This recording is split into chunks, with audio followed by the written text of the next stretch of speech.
Hello friends, Techman Pat here. Today I'm standing up so I can dance around because we're looking at this bad boy right here. This is the Dyson 360 Vis Nav. Fancy names for a very fancy company. You know Dyson, you know what they've been up to in the last, 20 years, 30 years making vacuum cleaners.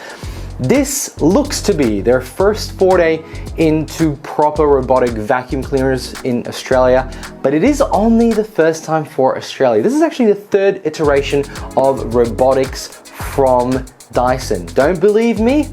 Well, you don't have to, but I got told that the first one never released, and this is the third version available in the Australian market for the first time. So today, we're gonna unbox it, have a look at what it actually looks like in real life, or at least in the video you're watching.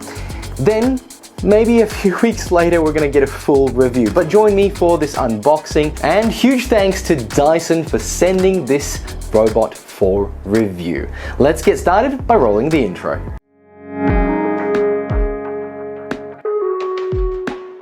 So I've set up a camera up top, let's jump down. This is the Dyson 360 Vis Nav.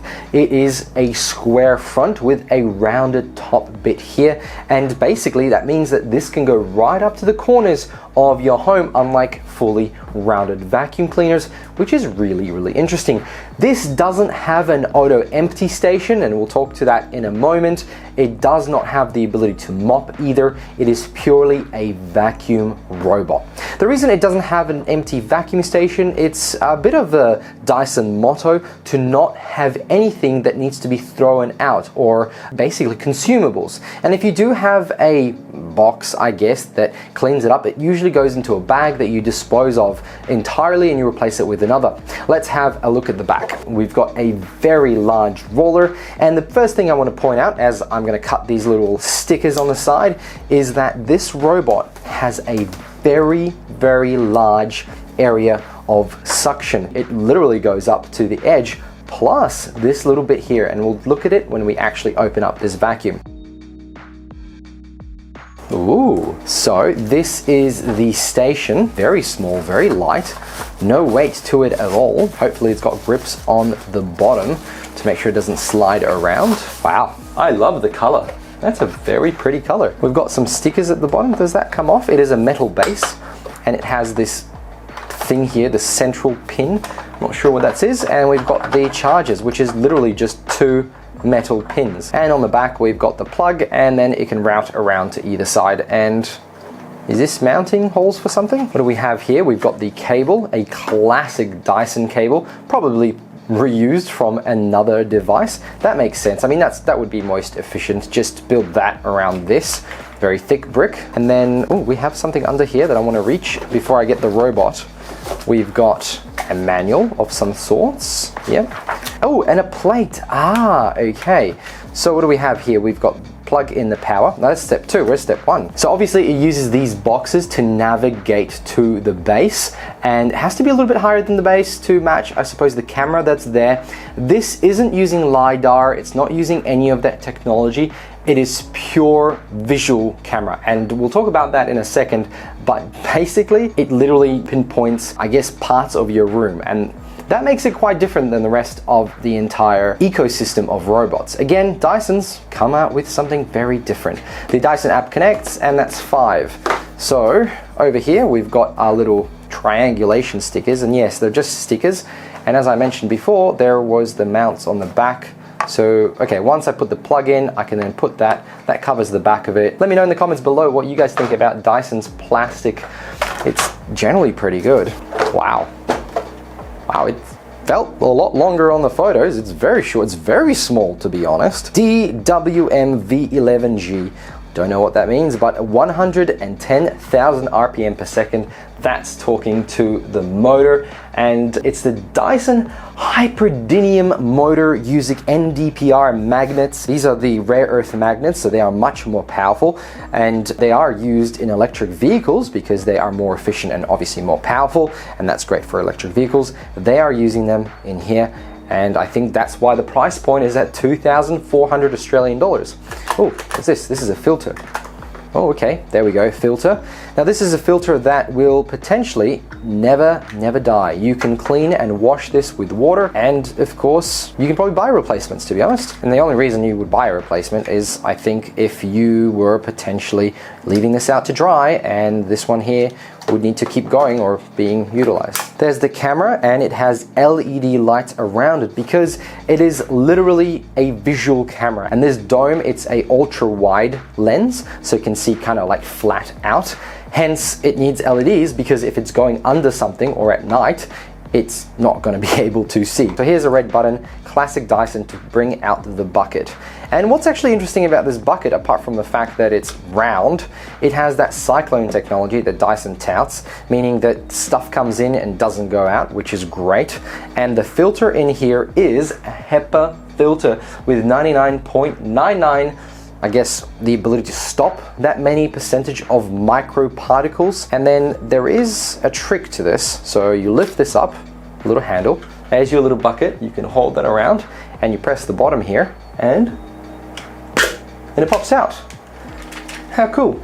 That's how you empty your rubbish. Now, the other neat thing about this is if we have a little look-see here, in between, there is your, well, part of the filter. This is one of the microscopic filters that grabs the big stuff. It's just a metal mesh, but as it goes through or is popped through, it passes through this red rubber grommet, and that rubber grommet basically scrapes whatever crap is on that metal little bit there. Very, very cool.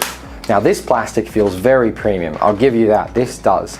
And so to pop it back on, here are the charging pins that touch when the robot goes back to the charger.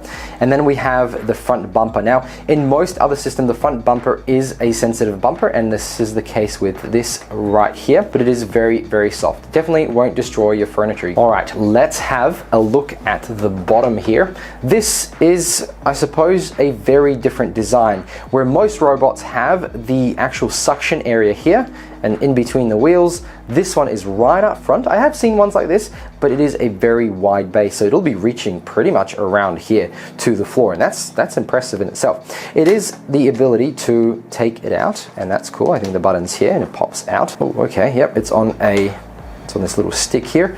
This is the beautifully colored roller. It's fluffy here, a little bit scratchy there, a little bit of more scratch there, a bit of rubber. The interesting thing about this, and I suppose the difference I want to point out, is that most other robots have rubber grommets. This is more like a furry thing, so it should technically scrub really well and not waste away. That's the other important thing. You shouldn't need to really replace this as often you might replace other ones. And the other thing is, the bits here, they always catch with lots of hair, and this has this little part here that will catch those hairs, so you just pull that out and clean it. You will need to service this probably every so often, depending how dirty your house gets or how much fur you have. This bit right here is probably the more interesting part. There is a little section here that's very close to the floor that creates an outlet or inlet really for air. And in fact, this red thing here, which I'm not going to push out because I think it's mechanical, it pops out and grabs right at the corner of your wall as it drives past. Now, it's only on one side. It's not on the other side here. And this is the killer feature, as they say, for this robot, the ability to clean right to the edges. As you can see, there are no brushes on the ends to pick it up. You have this little inlet with a little grabber on the side that pops out, and then you have this, and that's really it. All right, let's talk about what makes this rather unique and how Dyson is positioning themselves against the competition. Because you can see there is no brushes on the sides. Okay, well, that flings dirt around apparently. It has no mopping, well, because until the mop can continuously clean itself throughout the mop of the house, it's technically just spreading bacteria. How does it know if it's in a bathroom, or if it's in a toilet, or if it's in your lounge room? So all these considerations, Dyson has gone, well, you know what, we're not going to do mopping, we're not going to do side brushes, we're going to work on something a little bit more unique. Furthermore, they have decided to use their marketing in a way to not compare themselves to the competition by not suggesting or even actually saying how much a suction this robot has. There's no KPA number in here. There's 110,000 RPM, but doesn't really compare. You can't compare this to other robots because Dyson is not using the same specs as the other providers, these other brands. What they're doing is air watts. Now, according to Dyson, the air watts number that this robot has is about half that of a V10. And also, if it was any more than half, this would just get stuck to the floor and it wouldn't move. What they're getting at is that the Dyson 360 Vis Nav is going to give you a deep clean. So far, it doesn't have the creature comforts of an auto empty station. It doesn't have a mopping functionality. It doesn't have those brushes on the side, and that's counteracted by the very wide, big brush right here. The suction is out of this world. It doesn't even compare to the other robots, and Dyson promises that it's a very deep clean. Now, there is another downside. The runtime of the battery is only 50 minutes. That's a very short time for a 4x2 home. In fact, it's very, very short. And you may be wondering, why is the runtime so short? Because there are two batteries right here, and they're quite heavy, they're quite large. Well, according to Dyson, this has a little chip inside. A chip that checks how much dust is flowing through the motor into the dustbin. And depending on that chip's moment in time, it will decide how much more power to give to the motor to clean, for you to achieve the deepest of cleans based on how dirty your floor is. And that in itself causes the issue that the robot decides how powerful it gets, and then once it is out of battery, it will go back and recharge. It takes 2.5 hours to fully recharge this robot. So for every clean, you're gonna have to wait at least 2 to 3 hours before it goes back. Slight downside, I guess, but you can put it onto settings that ignore that chip. That chip, however, is probably one of the core features of Dyson's marketing plan. It's saying that it will clean your home very intelligently, and when it gets to carpets, it'll use up more power. Even though other robots do that, the idea here is that even if it's on a floor that isn't a carpet and it senses it's not a carpet, it can still ramp up, unlike other robots. And that's a pretty major difference. And last, I think this feature is probably going to be the selling point for a lot of people that are conscious about privacy. This has a camera. The camera is only sending pinpoint locations, numbers, not images, back to the servers. That in itself is actually great. No images are sent to outside servers. That in itself is more of analytical data. So why do I say privacy? Well, you don't need an app to set this up. They do have an app, the Dyson app, but you don't need it for this robot. You can set it up with just the touchscreen that's here. You'll get more with the Dyson app, as it says here, but you can use this by yourself without connecting it to Wi-Fi. It won't send those analytical messages to Dyson servers.